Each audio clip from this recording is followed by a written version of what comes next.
Welcome to the Humin podcast. I'm your host, Min, and co-founder of Humin. Humin is building an app that can track your high or low mood symptoms automatically. Check us out at www.humin.uk and follow us on Instagram at humin.mh.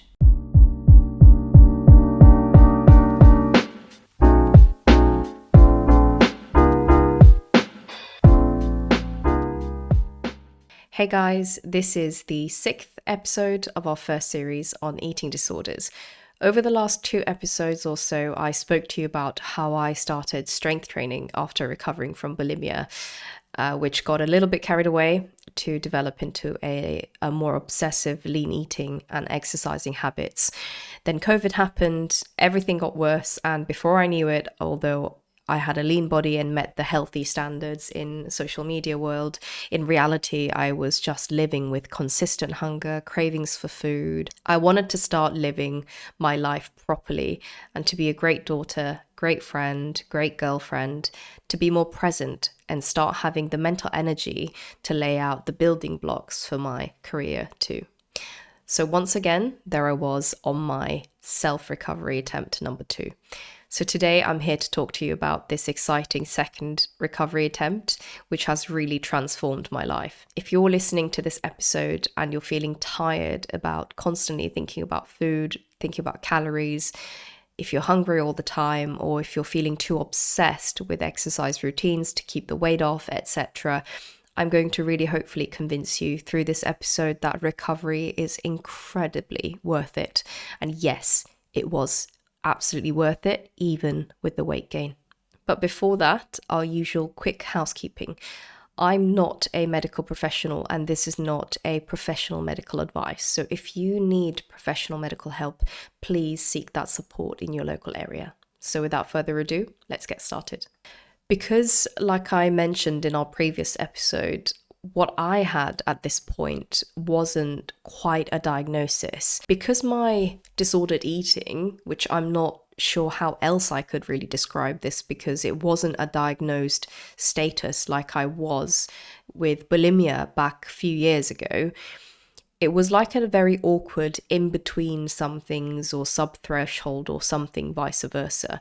So I strongly speculate that the number of people who fall into the spectrum that really suffered me with disordered eating behaviors is huge. Our support networks are unfortunately just only being able to capture people with sort of at the worst end with a diagnosis. So it's really a shame yet, because ideally we want to be preventing these cases by intervening much earlier. So anyway, I wasn't diagnosed with anything very concrete, so I really struggled to find a lot of scientific evidence that I was really relying on beforehand. So I started relying a lot more on resources like individual experiences that was uploaded on blog posts or YouTube videos or as podcasts. I was searching terms like mental hunger, constant hunger, hunger after eating disorder recovery, or exercise obsession, or even the fear of weight gain.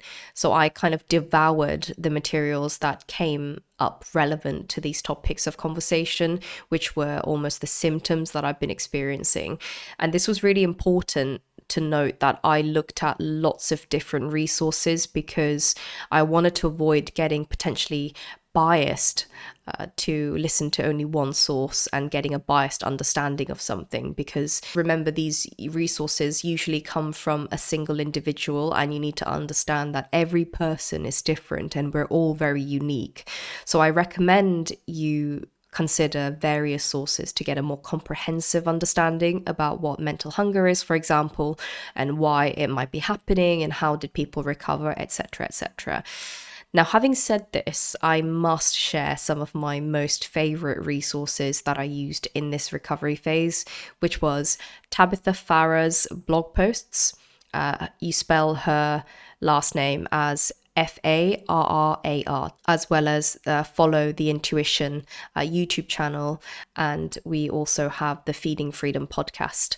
And I'll link these in the descriptions below for people who are interested so that you can easily find these resources.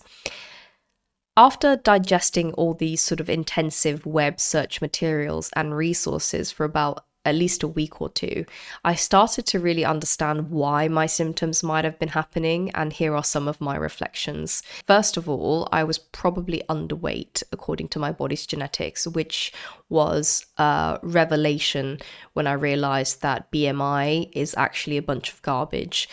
Generally speaking, we all have different healthy range of body mass. So, for example, Tom's BMI might be fantastic for Tom, but that same BMI might be actually underweight for Alex, who actually has the exact same height as Tom.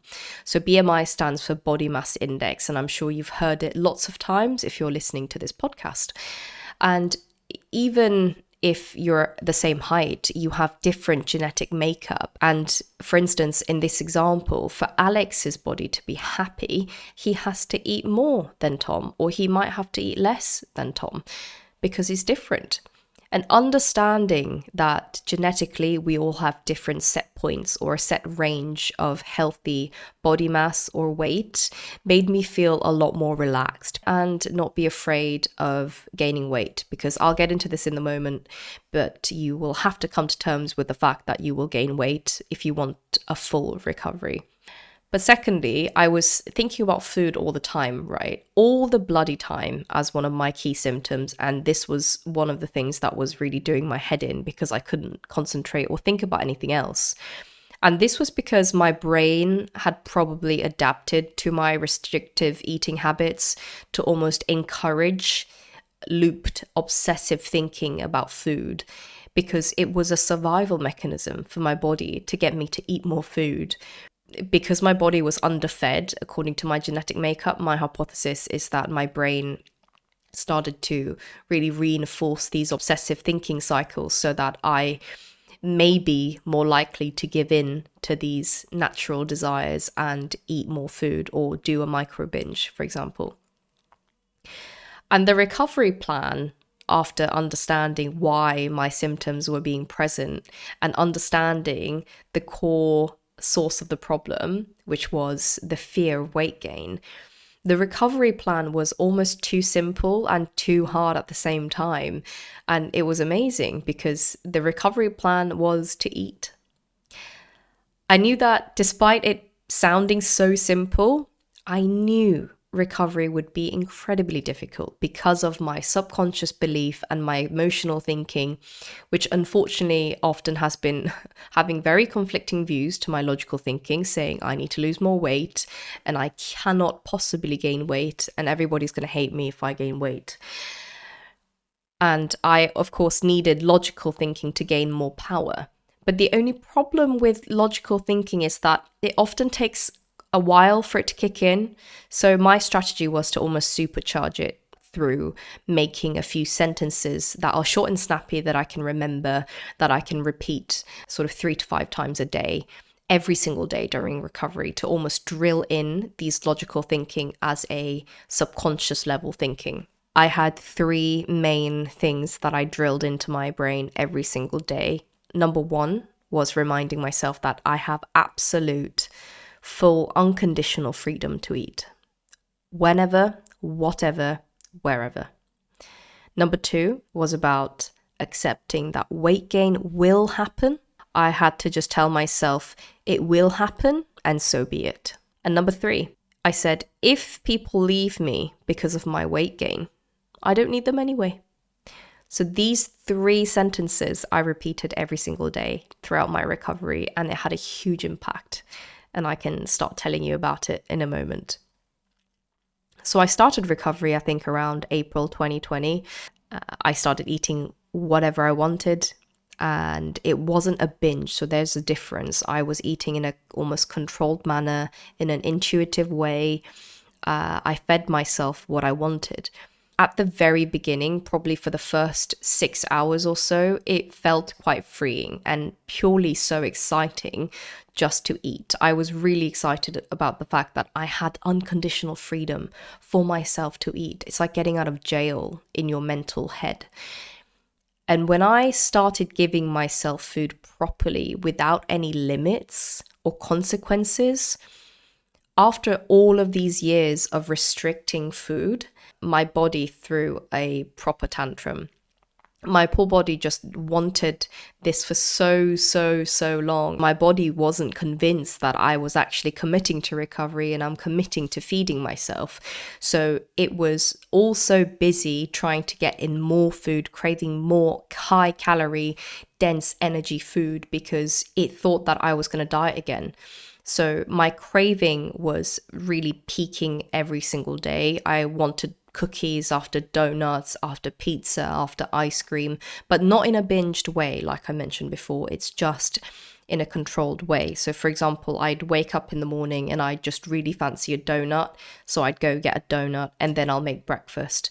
And after dinner, I would really fancy ice cream. So I'll have a couple of scoops of ice cream. And I kind of wanted more and more and more of these calorie-rich foods. So sometimes for lunch, I would want to go and have a full block of pizza and a bit of ice cream and potentially a cookie or 3 cookies, vice versa.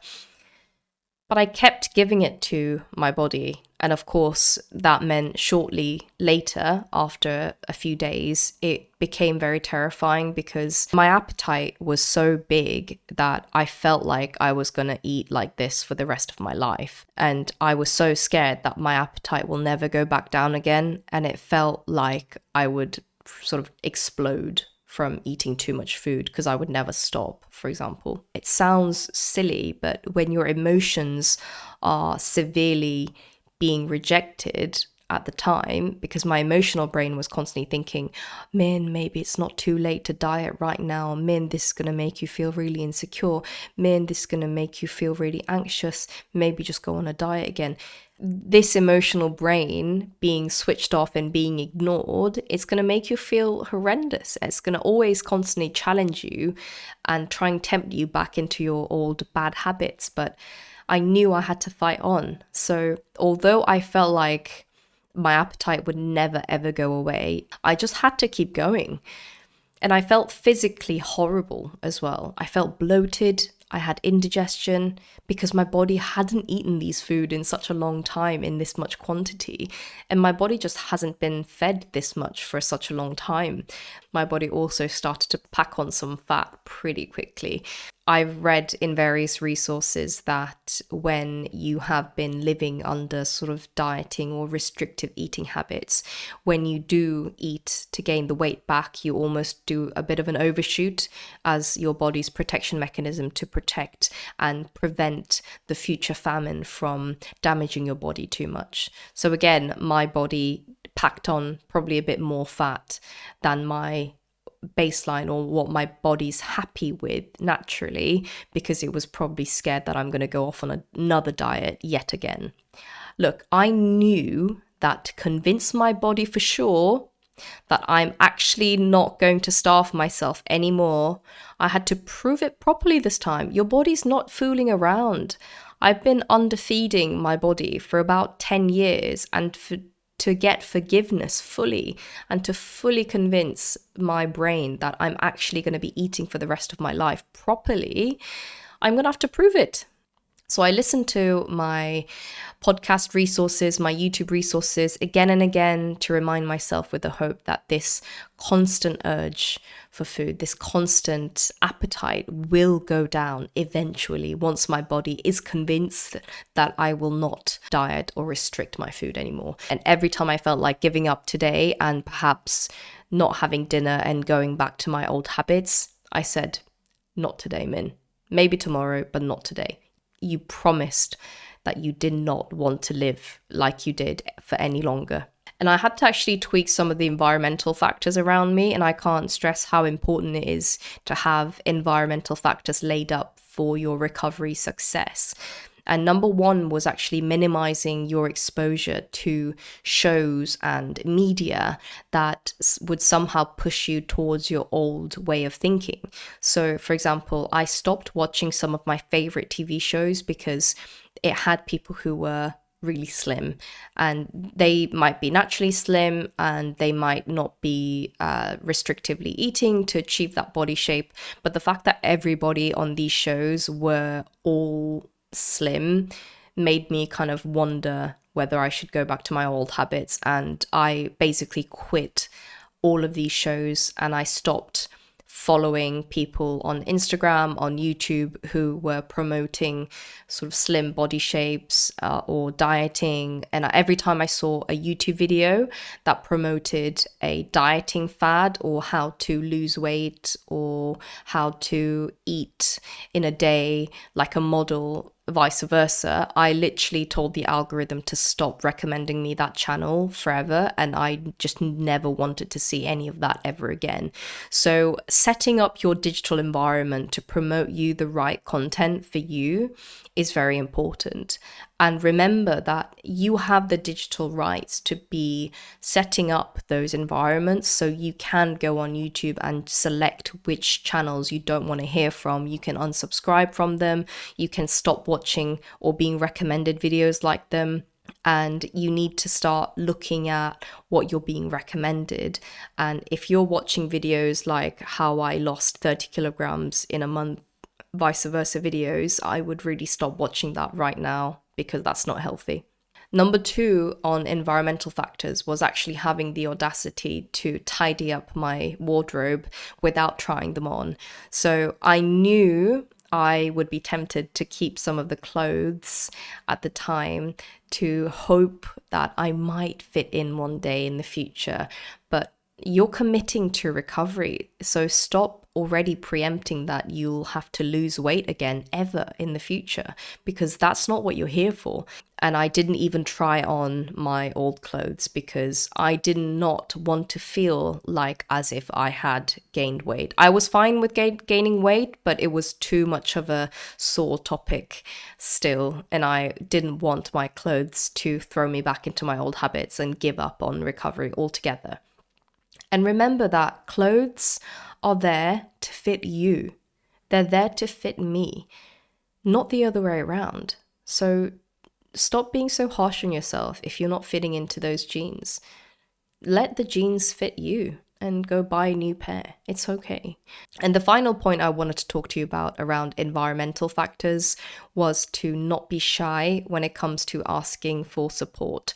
I knew this was going to be a really tough journey, and I knew I was always going to be afraid about losing people because I'll be gaining weight. And what if my boyfriend leaves me? And what if my mum doesn't think I'm her perfect daughter anymore, for example? And I opened up all of these feelings to the closest people that I had, saying, you know, this is how I feel. I know this is probably not true, but I'm feeling really insecure. So if any of these insecurities come out, or if I'm being really impacted by them, is it okay if I reach out, or would you be happy to just sort of sit with me and have a coffee? And nobody is going to say no. And if somebody does say no, that is literally your time to say ciao bella. Especially was quite worried about my boyfriend because we hadn't been going out for as long at the time, and I still had this shallow mindset about sort of relationships and love being driven by how people look and how slim I had to be, and I have to have 6-packs, etc.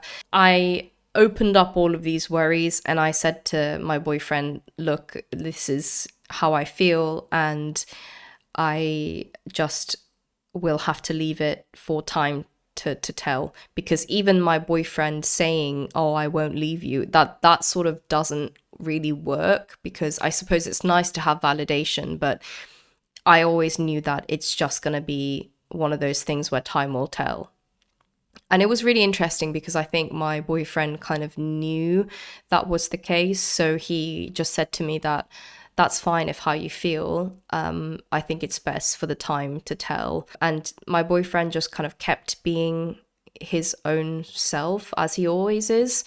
And when I started gaining weight, absolutely nothing changed. And rather than sort of telling me excessively to not worry and to excessively validate me, He just showed me through actions that actually weight doesn't matter, and it's actually like he doesn't care at all. My mum also gave me a lot of support too, saying that no matter what happened to my body shape, I would always be her cute little girl and her lovely daughter, so that I don't have anything to worry. And if anybody leaves me for whatever reason, my mum said, don't worry about them, Min, I'll always be here for you, and you know that. And that was enough.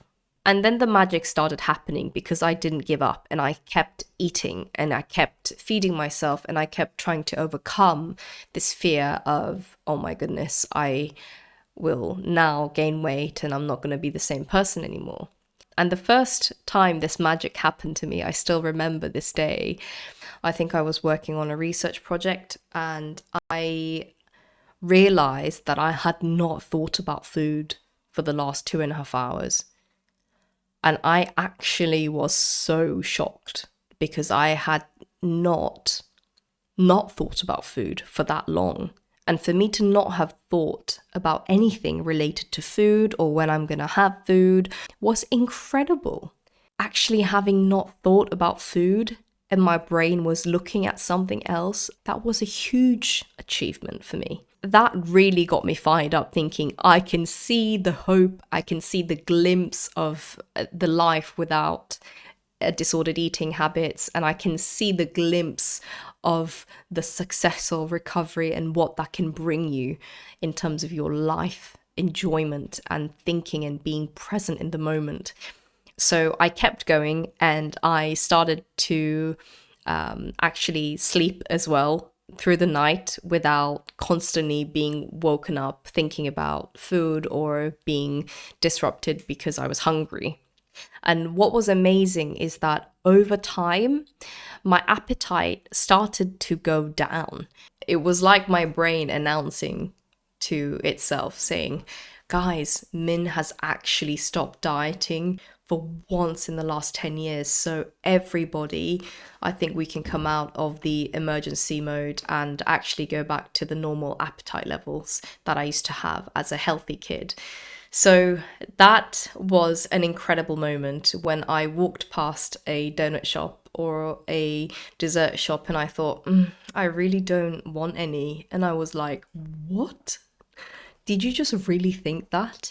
And I celebrated that step, and I celebrated every single step along the way. Every progress to me was golden because it was that hard to get to where I was for me. And once I reached that stage, I, of course, had to deal with the fact that I was gaining weight. And at first, I couldn't actually let myself look in the mirror, guys. It was really tough to cope with what was happening physically.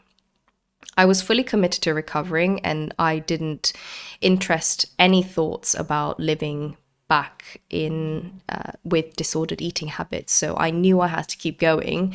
But regardless of that, it was just impossible to look at myself in the mirror and seeing what was happening to my body. But I just had to tell myself that, this is what I chose, and this was my choice about living life in a better way. And perhaps if it was really difficult, I just chose not to look in the mirror and almost live in denial for a while until my recovery was really shining through, because I just couldn't look at myself for a little bit of time. And when I did, I couldn't help myself, but my subconscious thinking would look at my arms and go, look at that arm size, Min, that's double what you had when you were lean training. And oh man, your thighs aren't not touching anymore, they're kind of brushing against each other now. And these stupid thoughts that you have when you're brainwashed by social media and these body standards that are not real, or they're real for some people, but it's certainly not real for the generic population. I never really weighed myself, but my jeans didn't fit anymore within a month, and my belly bloating was properly serious. So for a while, I couldn't really wear anything except loose leggings or joggers. So I kept going, and I started to really actually forget about food more and more. And I started to see really good progress in my hair because it started falling out a lot less than it did. And I actually started feeling warm, which was very bizarre. I was always cold for the last 10 years and I had body temperature control. My body actually can metabolize because I'm feeding it enough fuel. And I also stopped craving sweet things in particular. My appetite became quite balanced. And I also started to focus a lot better, of course, because my thoughts weren't thinking about food or how hungry I was or what I wanted for my next meal, etc., etc. My career and my academia really sort of started to take shape, and this was when I started my new job, and I started to really use my mental energy to think about my career and my new initiatives and my desires to build something that is meaningful in society and that can help people, that's innovative, that's disruptive. That wasn't possible without my recovery. And I cannot stress how much opportunity costs you're losing by having your mind taken over by thoughts of food.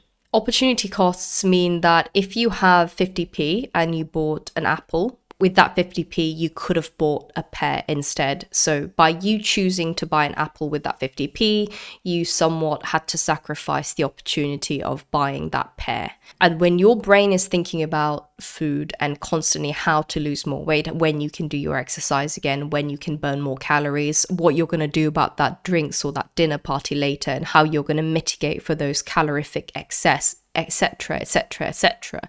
You have so much opportunity costs for these thoughts because those thought energy and those brain energy could be harnessed into something else that brings a much bigger impact to your life, like that new side hustle idea, that startup idea, that PhD application you wanted to do, that apprenticeship course you wanted to do, that volunteering opportunity you wanted to do.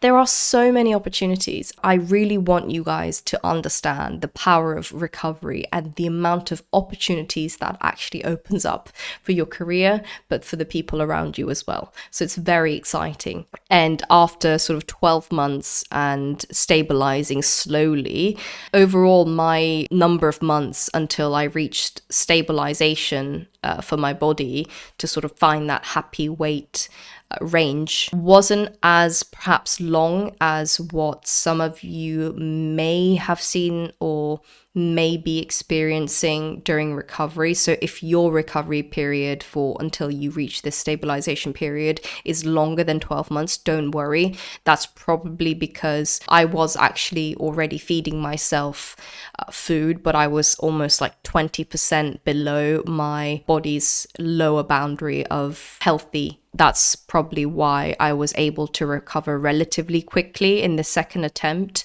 pushing that weight up. And of course, I went a bit overshoot. But over time, over those 12 months, I kind of tapered down into my stabilization range. And that's where I am right now. And if you need to be reminded again and again, just come back to this podcast and remind yourself why you're doing recovery, why it's totally worth it, and why you should not stop today. In our next episode, I'm going to raise a bit more awareness about how recovery isn't a one-stop shop. Recovery is all about riding waves, and I'm going to talk to you a bit more about this process. And with that, I would be happy to open up about my remaining symptoms that I still have to this day. So with that, thank you guys for being here with us today, listening to my story, and for having the bravery to listen for your loved one or to listen for your own recovery. I'm so proud of you. And I'll see you here in our next episode.